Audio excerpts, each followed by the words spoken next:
अस्सलाम वालेकुम जी, welcome to bike class. I hope आप सब ठीक होंगे। आज हम अपनी क्लाउड कंप्यूटिंग की मिड टर्म सीरीज़ में लेक्चर 28 कवर करेंगे which is inter cloud architectures. छोटा सा चैप्टर है, 3 मॉड्यूल्स हैं, 144, 145 and 146। So let's get started. Starting with module 144 which is cloud federation. Cloud federation का मतलब होता है जब दो या दो से ज़्यादा क्लाउड प्रोवाइडर्स अपने इंफ्रास्ट्रक्चर्स को कनेक्ट कर लेते हैं और रिसोर्सेज शेयर करते हैं आपस में, ताकि किसी इंक्रीज्ड वर्कलोड को हैंडल किया जा सके और कैपेसिटी जो है वो एक्सटेंड की जा सके। नाउ ये काम कैसे करता है? एक क्लाउड प्रोवाइडर बोरो करता है या फिर ख़रीदता है सर्विसेज को। वो सर्विसेज कुछ भी हो सकती हैं, लाइक स्टोरेज, कंप्यूटर पावर और एप्स और एनीथिंग। किसी दूसरे क्लाउड प्रोवाइडर से एक क्लाउड प्रोवाइडर ये सर्विसेज बोरो कर सकता है या तो ख़रीद सकता है। और दोनों क्लाउड प्रोवाइडर्स के बीच में जो ये एग्रीमेंट होता है, ये टेम्परेरी भी हो सकता है, सिर्फ जब जब उनको ज़रूरत है, या फिर परमानेंट भी हो सकता है। तो जो बोरोविंग प्रोवाइडर होता है, यानी जो सर्विसेज ले रहा होता है किसी दूसरे क्लाउड प्रोवाइडर से, उसके जो कंज्यूमर्स होते हैं उनको ये चीज़ पता नहीं चलती, वो ये चीज़ नोटिस नहीं करते, क्योंकि ये जो फेडरेशन है ये उनके लिए इनविजिबल होती है, ट्रांसपेरेंट होती है। पहले भी बहुत बार पढ़ चुके हैं कि कोई चीज़ इनविजिबल होना यूज़र्स के लिए और वर्चुअल मशीन्स के लिए, या फिर ट्रांसपेरेंट होने का क्या मतलब होता है कि वो इस चीज़ को नोटिस नहीं करते और उनकी इल्म में ये बात नहीं होती। इससे क्या होता है कि ये अलाउ करती है बायर को कि वो अपने रिसोर्सेज को एक्सटेंड कर सके बगैर कोई और हार्डवेयर ख़रीदे, और सेलर जो है वो इससे रेवेन्यू जनरेट कर सकता है। नाउ ये जो फेडरेशन बनती है दो क्लाउड प्रोवाइडर्स के बीच में, दो तरह की होती है। एक हॉरिजॉन्टल फेडरेशन होती है और एक वर्टिकल फेडरेशन होती है। हॉरिजॉन्टल फेडरेशन में क्या होता है कि जो सर्विसेज होती है वो मल्टीपल प्रोवाइडर्स के बीच में सेम लेवल पर एक्सटेंड होती है।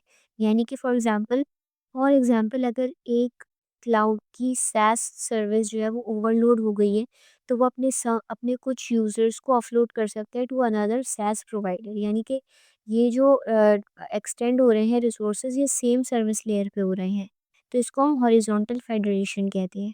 इसके अलावा वर्टिकल फेडरेशन में क्या होता है कि जो रिसोर्सेज हैं वो across different service layer extend किए जाते हैं। फॉर एग्जांपल कि जो बायर है वो चाहता है कि अपनी आईएएस सर्विस को ट्रांसफ़र कर सके टू द पीएएस, यानी कि प्लेटफॉर्म एज अ सर्विस, या फिर सॉफ्टवेयर एज अ सर्विस पर, जो कि किसी अनदर प्रोवाइडर से ली जा रही है। नाउ इस वर्टिकल फेडरेशन की वजह से क्लाउड को एक फ्लेक्सिबिलिटी मिलती है, ताकि वो डिफरेंट टाइप्स ऑफ सर्विसेज पर स्केल कर सके। ज़रूरी नहीं है किसी सेम लेयर पे करे, बल्कि वो डिफरेंट टाइप्स ऑफ सर्विसेज अपनी डिफरेंट लेयर्स पर स्केल कर सकता है। ये जो वाली जो टाइप है फेडरेशन की, वो अक्सर कॉम्प्लेक्स ऐप्स के लिए इस्तेमाल होती है, जहाँ पर रिसोर्सेज को मल्टीपल लेवल्स की ज़रूरत होती है। इसको एक एग्जांपल से समझते हैं कि एक कंपनी की सैस ऐप है, सॉफ्टवेयर एज़ अ सर्विस की कोई ऐप है, जो कि उसी कंपनी की क्लाउड के प्लेटफ़ॉर्म एज़ अ सर्विस पर रन होती है। अब जब भी कभी उस पर कोई हैवी लोड आता है, हैवी ट्रैफ़िक आता है, तो वो किसी दूसरे क्लाउड प्रोवाइडर से रिसोर्स लेती है, एक्सटेंड करती है to IaaS infrastructure as a service पर, ताकि जो बैकएंड प्रोसेसिंग है और जो लोड है उसको हैंडल किया जा सके। जो यूज़र्स हैं वो सेम यूज़ कर रहे हैं, सैस ऐप सेम यूज़ कर रहे हैं, और उन्हें नहीं पता कि उनका जो ऐप का इंफ्रास्ट्रक्चर है वो किसी और क्लाउड से आ रहा है, तो यूज़र्स के लिए ये चीज़ ट्रांसपेरेंट होती है। नाउ इन फेडरेशन की एक चीज़ जो याद रखने वाली ये है कि जो ये प्रोसेस होता है फेडरेशन का, एक बायर का दूसरे बायर को रिसोर्सेज शेयर करने का प्रोसेस, ये ओनली सर्विस लेयर, सिर्फ इसमें सर्विस लेयर शेयर की जाती है। For example, it's like sharing the CRM software, customer resource management software. इसमें यूज़र्स को कोई चीज़ इंस्टॉल करने की या फिर अपना डेटा किसी एक जगह से दूसरी जगह माइग्रेट करने की ज़रूरत नहीं पड़ती। ये जो फेडरेशन होती है डायनामिक होती है। ये जो स्केलिंग होती है, मतलब बेस्ड ऑन द वर्कलोड, ये सब डायनामिकली होता है। Scaling up and down based on the demand होती है, किसी ह्यूमन इंटरैक्शन की ज़रूरत नहीं होती। इसके बाद आपको यहाँ पर एक एनालॉजी दी गई है कि इमेजिन करें कि क्लाउड ए जो है वो एक शॉप है, जो कोल्ड ड्रिंक्स सेल करती है गर्मियों के मौसम में। तो क्योंकि गर्मियों के मौसम में बहुत ज़्यादा कोल्ड कोल्ड ड्रिंक्स सेल होती हैं, तो अगर क्लाउड ए जो है उनके पास ख़त्म हो जाती है कोल्ड ड्रिंक्स, तो बजाय इसके कि वो नया फ्रिज खरीदें, यानी कि नया hardware, take fridge is hardware. अगर वो बजाय इसके कि वो नया हार्डवेयर खरीदें, नया फ्रिज खरीदें, वो क्या करते हैं कि क्लाउड बी के स्टोरेज रूम से, स्टॉक रूम से वो ड्रिंक्स ले लेते हैं और कस्टमर्स को सर्व करना कंटिन्यू कर देते हैं। अब जो कस्टमर्स हैं उनको नहीं पता कि वो जो ड्रिंक्स पी रहे हैं वो कौन से स्टोर रूम से आएँगे, मतलब क्लाउड ए के स्टोर रूम से आएँगे, क्लाउड बी के स्टोर रूम से आएँगे, बट वो इस्तेमाल करते रहते हैं। तो क्योंकि कस्टमर्स के लिए ये चीज़ ट्रांसपेरेंट होती है। इसके बाद है module 145 which is workload placement in federated clouds. Now क्या होता है कि हर क्लाउड का एक लिमिटेड फिजिकल रिसोर्सेज होते हैं, either it be services, servers, storage और बैंडविड्थ। तमाम फिजिकल रिसोर्सेज जो क्लाउड के पास होते हैं वो सब लिमिटेड होते हैं, और हर कस्टमर रिक्वेस्ट जो है वो जो प्रोसेस की जाती है वो उसकी भी एक टाइम डेडलाइन होती है।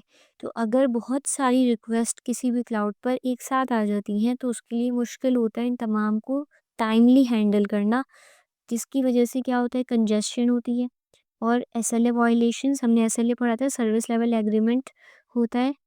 उस एग्रीमेंट में मेंशन होता है कि हम कितने टाइम में अपनी सर्विस प्रोवाइड करेंगे। तो अगर क्लाउड आपका हैंडल नहीं कर पाता टाइमली इन तमाम रिक्वेस्ट को, तो एसएलए वायलेशंस होती हैं, जिसकी वजह से पेनल्टीज लगती हैं अगर हम अपना प्रॉमिस्ड टाइम पर, प्रॉमिस्ड डेडलाइन पर अपनी सर्विस डिलीवर नहीं कर पाते। तो इसका सॉल्यूशन है workload placement.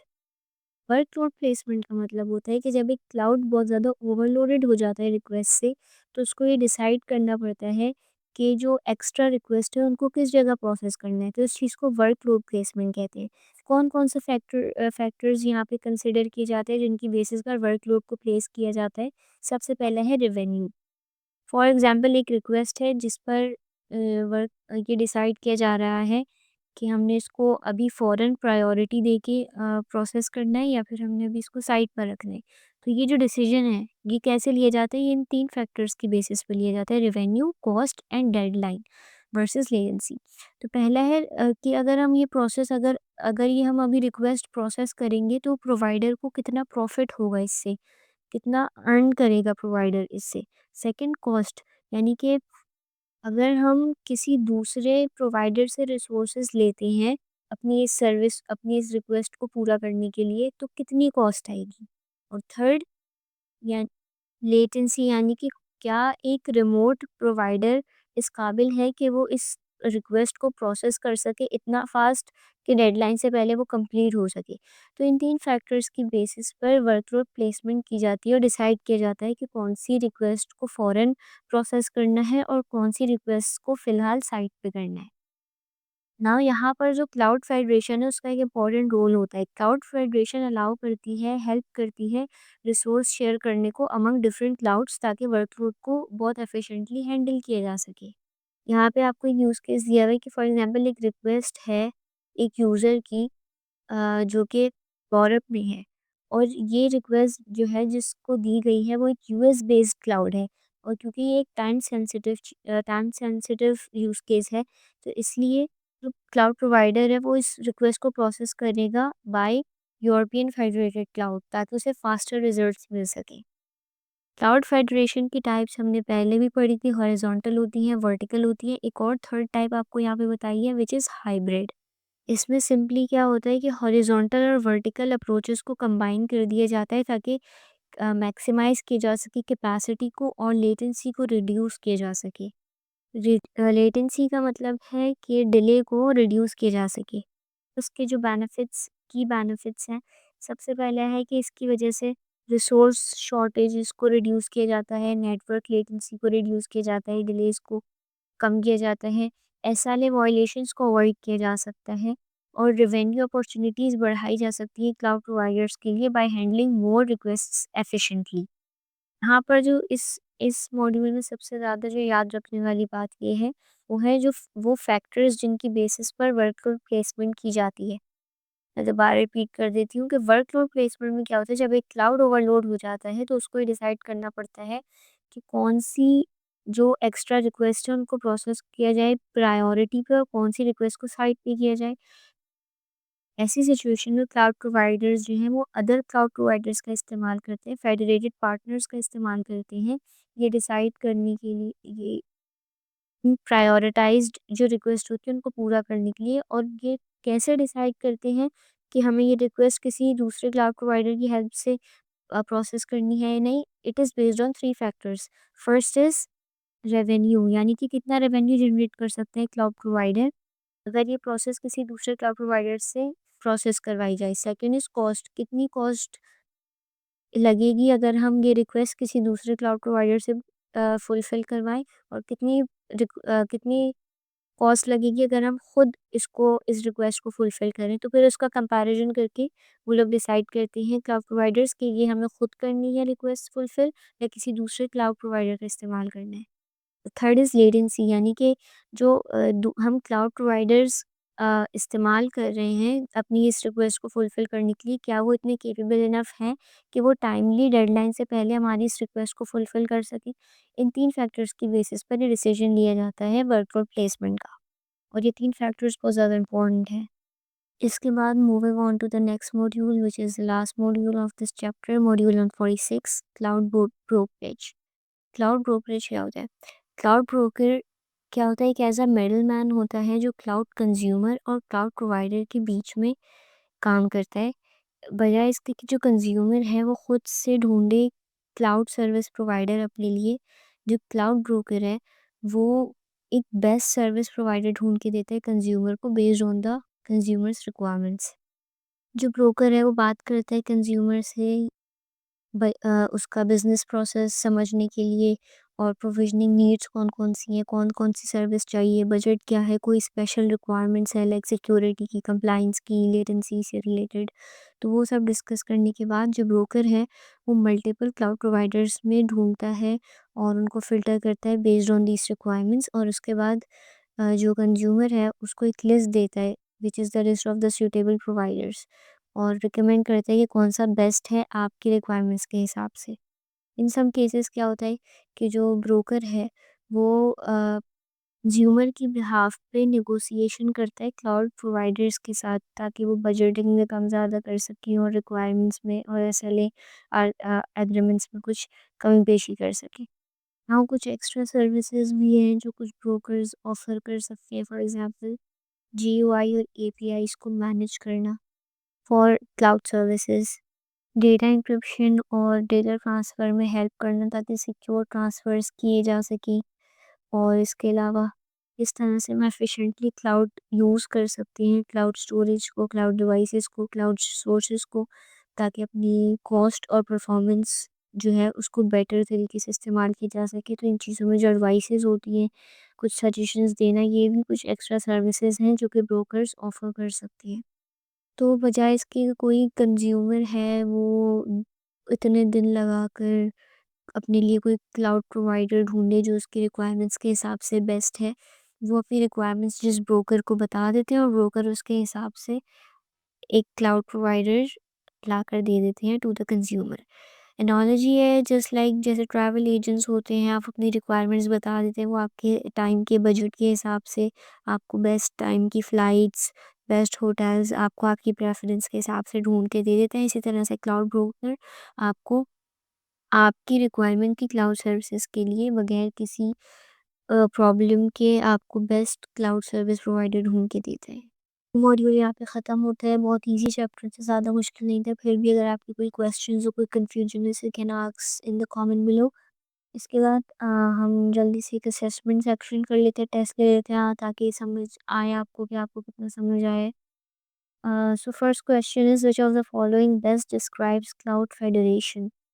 Simple cloud federation की डेफिनेशन बतानी है आपने, कौन सा ऑप्शन सही है। इसके बाद in vertical federation how is software as a service extended? Vertical federation में सॉफ्टवेयर एज़ अ सर्विस को एक्सटेंड करने का प्रोसेस क्या होता है?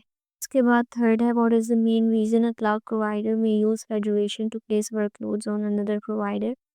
कौन सा मेन रीज़न होता है एक क्लाउड प्रोवाइडर का कि वो फेडरेशन को इस्तेमाल करे वर्कलोड्स को किसी दूसरे प्रोवाइडर के साथ उसकी शेयर्ड रिसोर्सेज को यूज़ करने के लिए? तो वो मेन रीज़न बताना है जिसके तहत एक क्लाउड प्रोवाइडर किसी दूसरे क्लाउड प्रोवाइडर की हेल्प लेता है। इसके बाद है which of the following is not a function of cloud broker. हमने ऊपर पढ़े थे कि क्लाउड ब्रोकर की क्या-क्या ड्यूटीज़ होती हैं, क्या-क्या रिस्पॉन्सिबिलिटीज़ होती हैं। तो अलोंग द गिवन ऑप्शंस कौन सी क्लाउड ब्रोकर की ड्यूटी नहीं है, उसका फंक्शन नहीं है, वो बताना है आपने। इसके बाद the main benefit of using a cloud broker for a consumer is. कौन सा मेन बेनिफिट है कि कंज्यूमर को क्लाउड ब्रोकर इस्तेमाल करना चाहिए, क्लाउड ब्रोकर का यूज़ करना चाहिए। सो ये हमारे 5 एमसीक्यूज़ थे। लेक्चर 28 हमारा यहाँ पर कवर हो गया। अगर आपको वीडियो पसंद आई हो तो like, share and subscribe please. और हमारा बीर वाली चैप्टर ख़त्म हो गया और अंटिल नेक्स्ट वीडियो, अल्लाह हाफ़िज़।